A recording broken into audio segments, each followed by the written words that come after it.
welcome back to the Ariel Show. Super excited today to introduce you and reintroduce some of you to my special guest. Today we've got Jess on the show. Jess, as many of you know, has been my best friend for like freaking ever. It's been like 10 years now?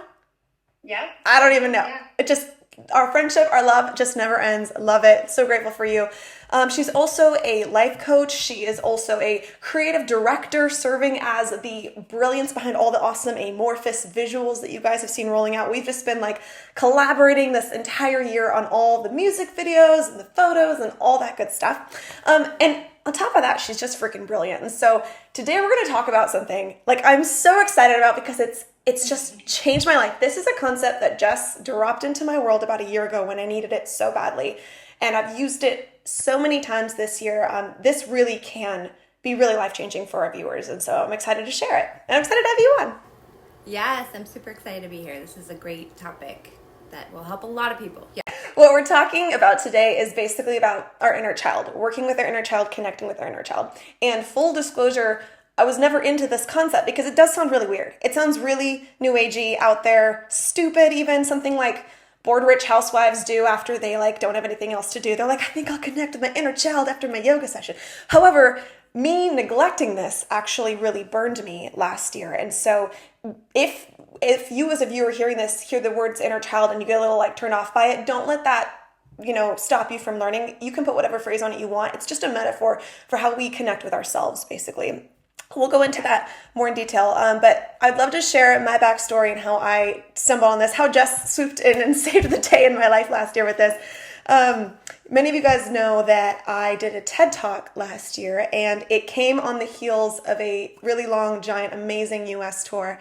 And during that tour, I was working on this talk. I was really excited about it. I've done plenty of public speaking, so I felt like just this is my time, this is my moment. I was really stoked on it. And then we got off tour, and there was a week left before the talk. I'd been working on it nonstop. I'd been feeling good about it, but it was less prep time than I wanted. You have to memorize the whole thing. It's a 15-minute thing you have to memorize, which was quite a bit of pressure, honestly. So the Tuesday night before the Friday I was going to give the talk, all of a sudden, my body rebelled on me, and it just freaked out. I freaked out, and it was the most scary thing probably that I've ever endured. It makes me shake now just thinking about it. It was a panic attack. It attacked me.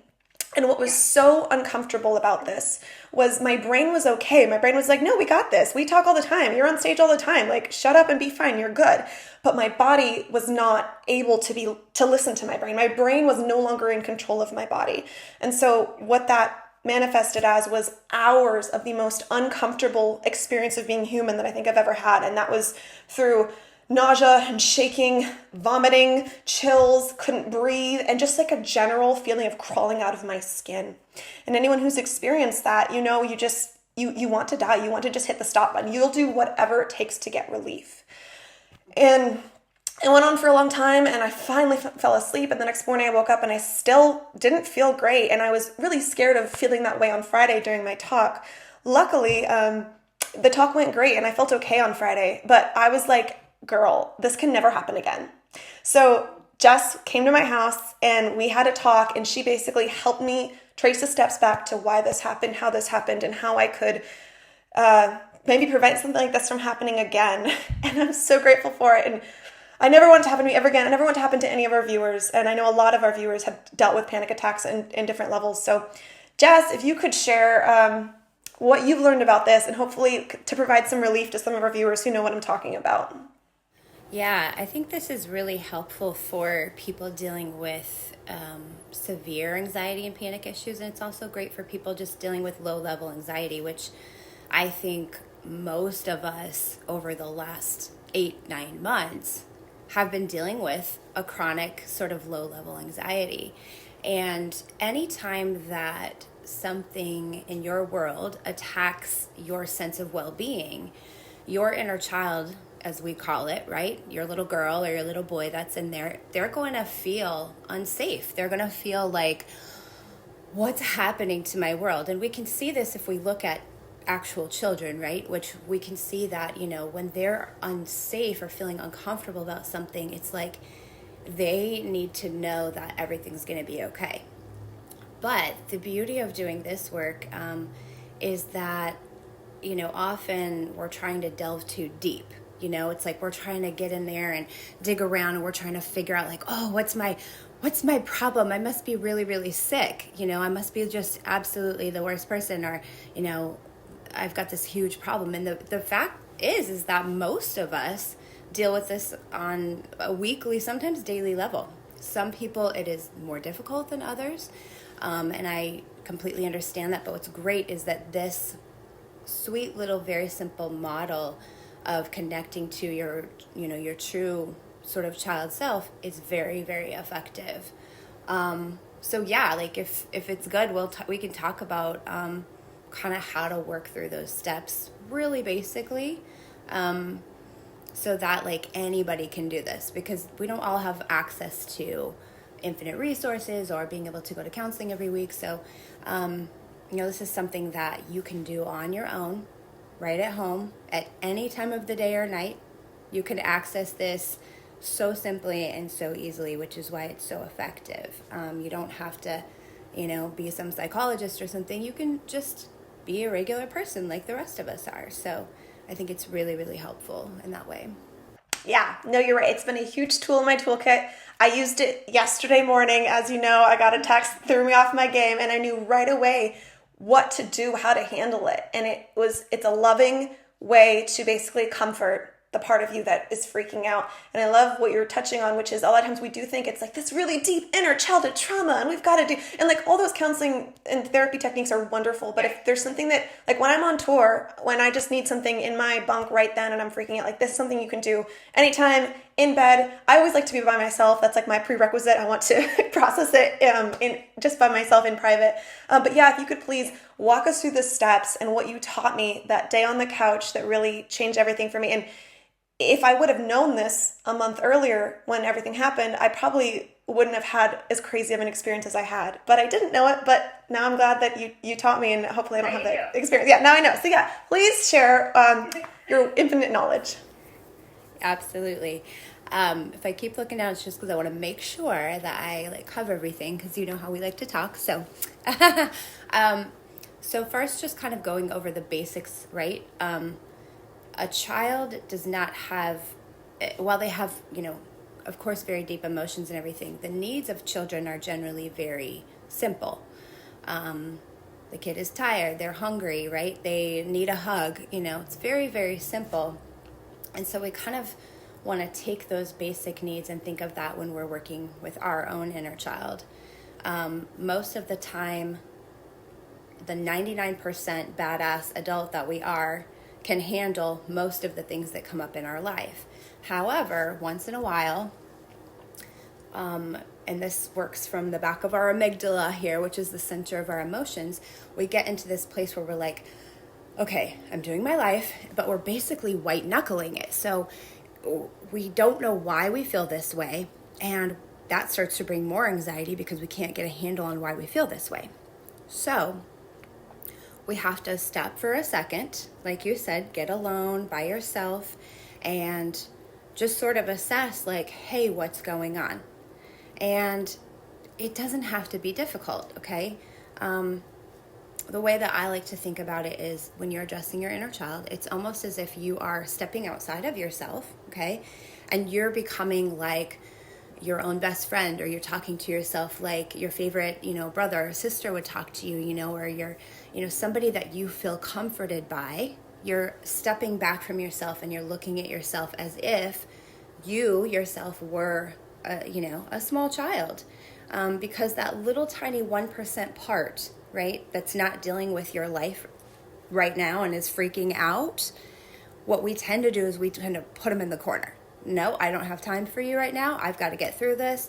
I've got to, bully my way through life. Otherwise, I'm not going to make it. And that's that fight or flight symptom that's coming up and telling us like we just have to do it. But that's not really sustainable and it's not really helpful. So what I say is just stepping back for a second, acknowledging that, yes, okay, some part of me, even if it's only 1%, is not doing okay right now.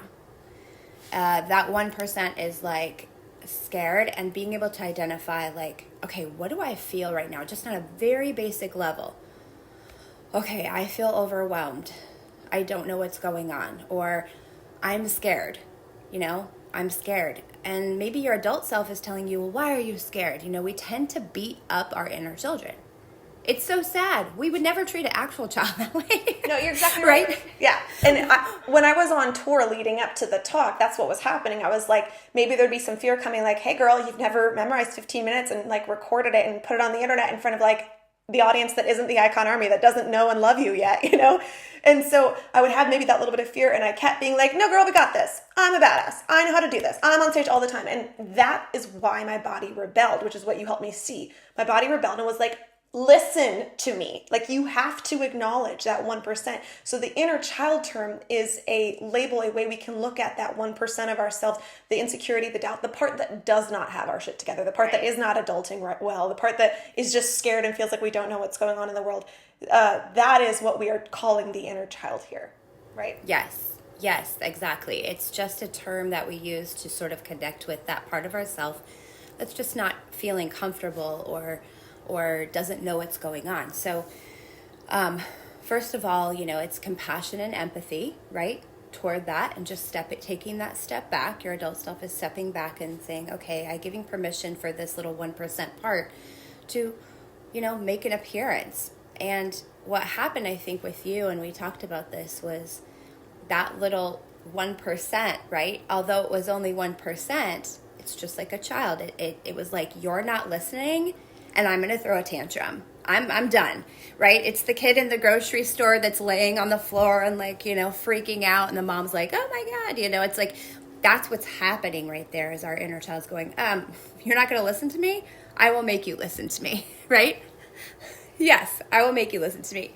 So again, going back to the steps, it's just calming down for a second, taking that moment, giving yourself permission to step back, to embody compassion toward yourself in a nurturing form. Again, my little voice that I kind of use in my head is thinking about, a best friend, right? That would sit there and say, babe, I know this is really tough, or that older sister that might say, oh, that's really tough, girl. Like, what's going on, And so you're assessing what's going on, and just on a very basic level, I feel scared, or I'm overwhelmed, or I'm tired.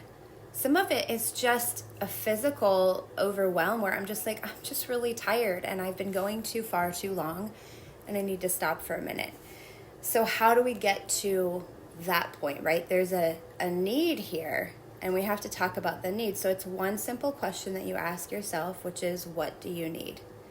So again, you're stepping back and you're saying, to that inner child, what do you need? And then you're going to listen. Right? It's an exhale. It's really like tapping into listening. Part of yourself is seeing the other part that you might have been ignoring because you haven't had the time or brain space in your life to acknowledge it. So then for a second, you finally acknowledge that weaker part, that the inner child, and that child finally gets a voice and can be seen. And like, that's its moment. Yeah. So you're like, what do you need, darling? And then that sweet part of us can be like, oh, thank you for asking. Here's what I need. Yeah.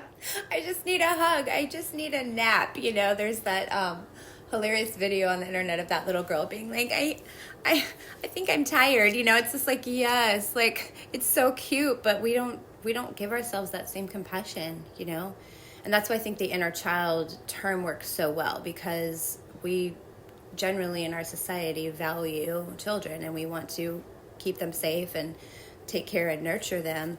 And we often don't turn those same sentiments toward ourselves when we're really in need.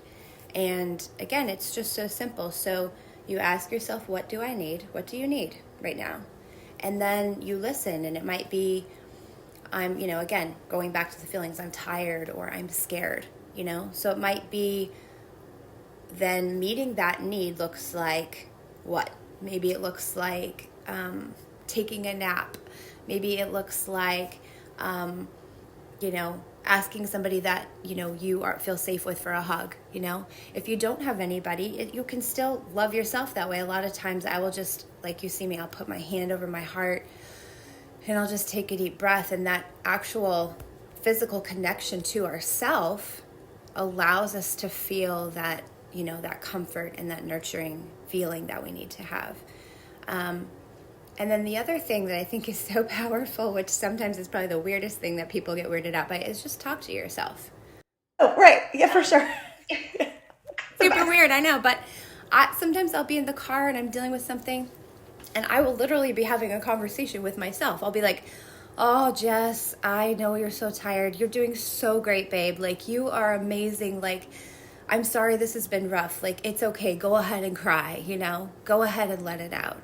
I mean, I'm getting emotional even thinking about that, because that connection that I forged with myself is now so precious and so tender, and it allows me to quit putting her in the corner and to tell her, like, hey, you matter. And I think at the end of the day, we all just need to know that we matter on the inside. That little 1% is still important, Yeah. No, that's so beautiful. I feel the same way. I put my hand on my heart. I breathe in. And I'm sure the viewers watching this are also getting emotional or thinking about maybe you've neglected that part. And that was my experience because this wasn't on my radar. I hadn't really thought of it that way. I really thought I could just kind of force myself to a corner, control the way I felt. And this connects to an episode that I released a few month ago or so about some of the things that I got wrong, being brain hacking when I was sort of just ignoring the full spectrum of my feelings because it wasn't convenient for me and it wasn't what my ideal self would feel. And the way that burned me was by coming out sideways through this really kind of traumatic, horrific night for me that scarred me.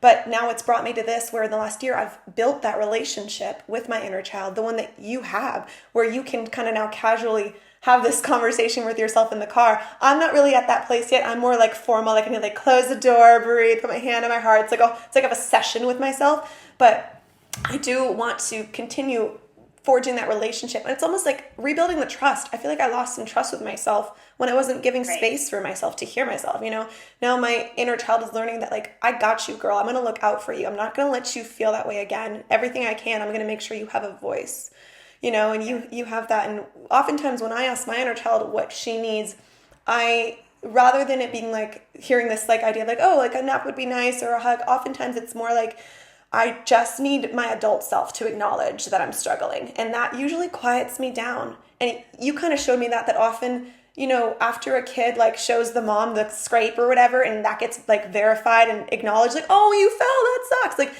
If I can say to myself, girl, that sucked. That was so hard. I'm so sorry you felt that way. Then after a few minutes, that part is calm. And she's okay, I feel seen, thanks. And then metaphorically skips off and can go play again. Exactly. Her mama kissed her boo. Yeah. We saw that in the Curse Cure video, right? That we did, right? It was yes. Yep. That was such a special moment, was to be able to see this is a part of ourselves that's really important. And we talk about being our best self, and really being our best self means being our most connected self. It means that no part of ourself does not get airtime. Yeah. And I think the other thing, in the key component here, which some of your viewers might also be dealing with, right, is then if you don't address that, it's either you become so one way where you're just the adults in charge, you don't give any airtime to that, or you slip so far to the other way that now you're not able to adult, you're not able to feel like you're really living your best life or really getting ahead or able to accomplish anything, because that child is now in control. The child is running the show. You're exactly right. Either spectrum, this is helpful work with, because it brings us back to balance, and it brings us back to a place where we are integrated with ourselves, where we're able as a whole person to go out into the world and experience life and relationship and work and play and all the things that matter in a way that feels more whole. And I think pretty much our entire life is built around just trying to feel more whole, Give ourselves that thing that we're seeking and trying to find the validation from outside through success or through the right relationships. Yeah. We can give ourselves that. And so many of us don't, because this isn't on our radar. And another way that this has really helped me is the way that I view other people. So, for example, if there's someone close to me in my life who's acting a certain way, I can have compassion on them easier by viewing them as their inner child is throwing a tantrum or not being heard or not getting what it needs. And then I'm instead of oh my God, you're an asshole, I can be oh, you sweet thing, am I contributing to you not getting what you need? How can I help?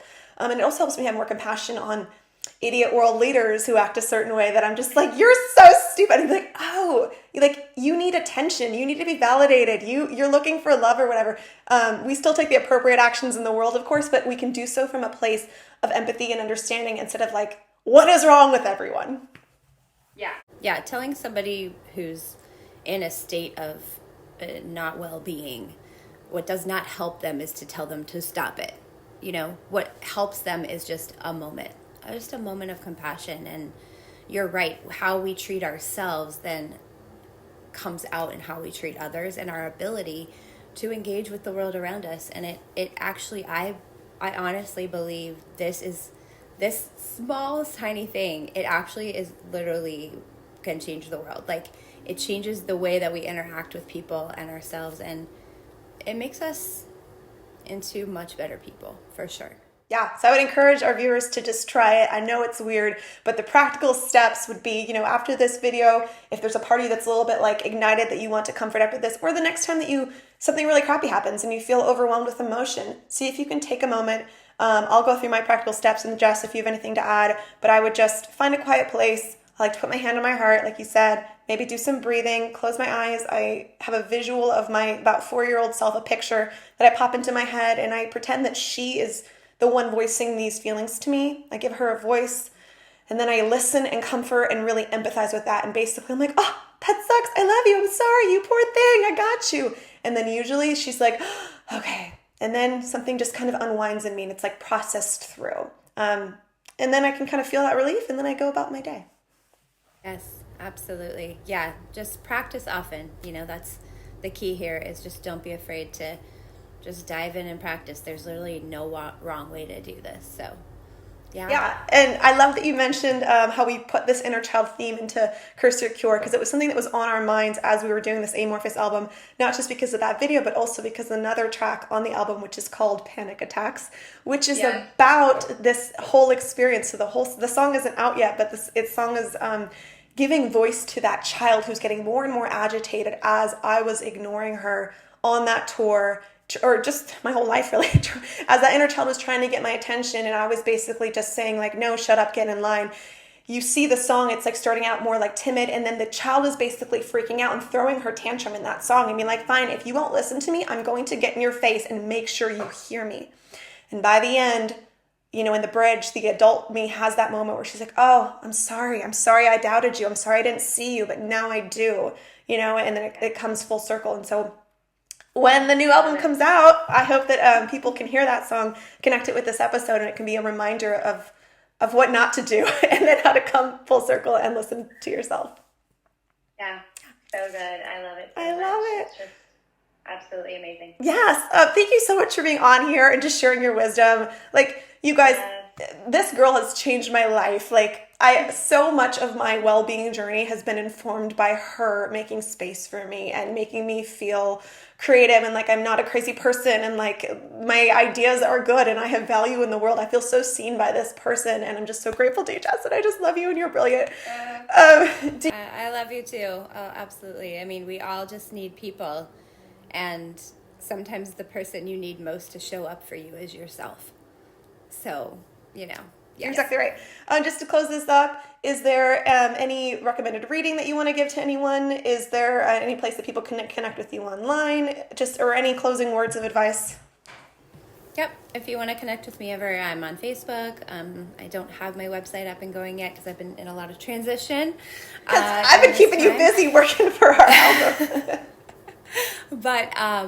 But mostly I would suggest more than a suggested reading is get a journal for yourself. I know you're a huge journaler, but journaling, whether it's through writing or artistic journaling, is also very helpful. Sometimes I don't journal words, I journal pictures or something, so any sort of way to get that out is very, very helpful in this process as well. Yeah, I love it.